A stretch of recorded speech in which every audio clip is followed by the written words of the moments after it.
Hey guys, this is Brad from Blue Nile Farm.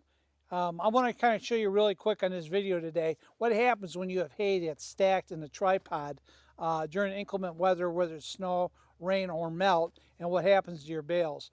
You know, we had a barn collapse where I'm standing back in around Thanksgiving time in 2024, basically in December 28th. About a month later, we had a high wind that actually blew the cover off all the hay, which over 500 round bales got exposed. And we've been kind of picking at the hay and feeding it out and selling it and wrapping hay, but we're down to the last 100 some bales. And I kind of want to show you really quick what happens, what happens when you pyramid stack and the condition of your hay over a short period of time. So stay tuned, and I kind of cover this and what you should be doing to avoid the same problem. So stay tuned. So my barn was a coverall building, so it was a tarp type facility. But once this hay got exposed to actual weather, which started December 28th, so it's only been 2 months. Today's March 2nd. And so 2 months later, and I want to show you that with the rain and the melt, you can actually see some of these bales where once that rain and melt starts to go through your bales, it starts to decompose and actually heats up the whole stack. So ideally, this is one of the worst things you could do is keep your bales up in a stack. And I knew this, but I have so much hay and I had no place to put it.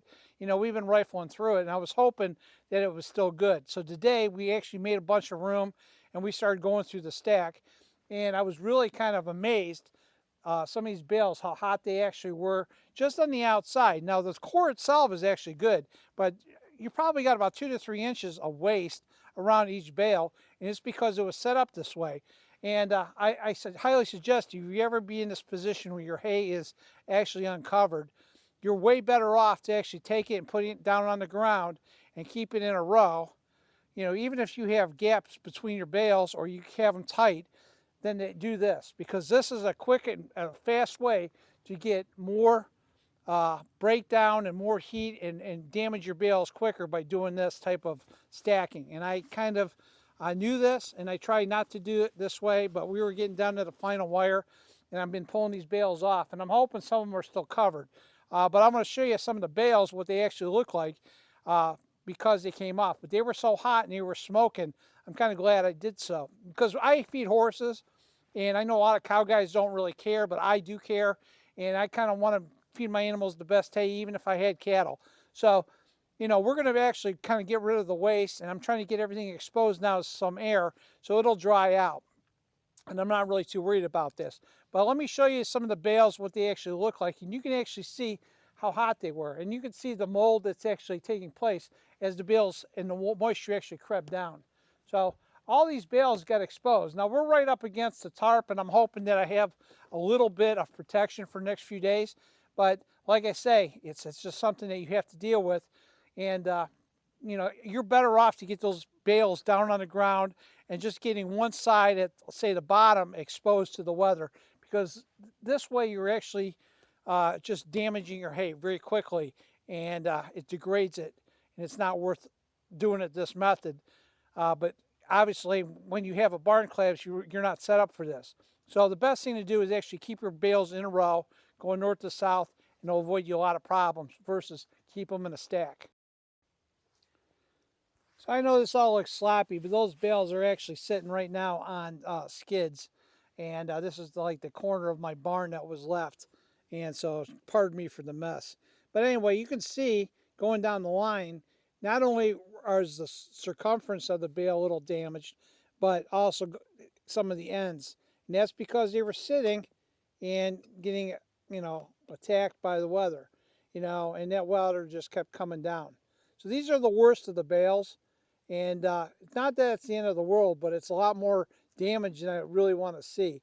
And I had bales up to a couple days ago actually sitting outside in rows, and they don't look bad at all in comparison to these. So this was definitely the wrong decision, is to keep them in a mow. And it wasn't of choice, it's just of necessity.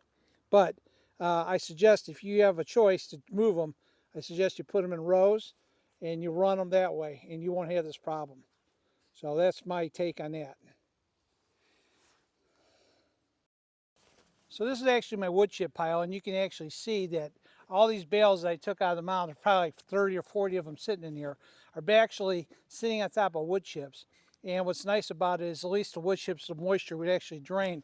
So the crappy side that got exposed, they put it on the bottom, and I'm hoping that they'll air dry, and at least I can feed them out at a later date in the pastures. And that's what I'm hoping for, or I can take them in the barn, dry them out, and feed them out that way and get rid of the bad spots. But this is ideally the best way to manage your hay, is at least get them on the ground and get them exposed, and at least Mother Nature will dry them out better. When they sit in a mound, they get wet, and there's no air movement through that stack. That's where you get in trouble, and that's why I have so much decaying hay in just a short period of time. And ideally, you know, I was more worried about it because our typical seasons in northeastern Ohio are a lot of cold, heat. We'd melt all the time, and we'd have a lot of snow, then all of a sudden we'd have a big melt. This year we've had consistent cold weather and only a few melts, and it did that much damage that quick. So my greatest suggestion for you is do not keep your exposed hay ever in a stack. Always put it on the ground and always keep it individual. You'll be better off that way. And ideally, I love having it in a building.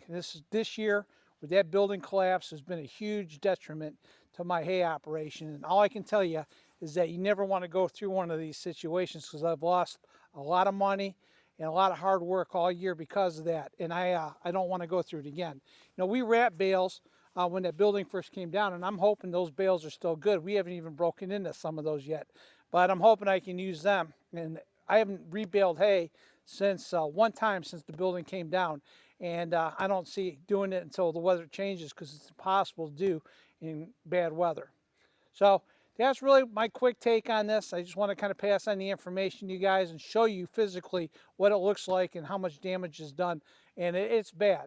And I was actually surprised how quick and how much decay was going on and how smoking some of those bales were, because it's only 28 degrees out here. And when I pulled those suckers off, I was shocked. You know, and like I said, our weather hasn't been as bad as it usually has. And you know, it's a good learning process. So I wanted to pass that on to you guys. So hopefully you learn from it. Hey guys, thanks for watching the video. I really wanted to cover the issue of spoilage. And like I say, if you keep it in a stacked position and it gets wet like that through the weather, you're probably cutting down, increasing your chances at least 2 times what the damage it would be if it was just sitting in a row on the ground. So do yourself a favor, get them out of a mile, get them laying down on the ground, make sure their bases are in a dry area. You'll do a lot better. Just some tips that I've learned and I want to pass along. Thanks for watching, guys. Talk to you later.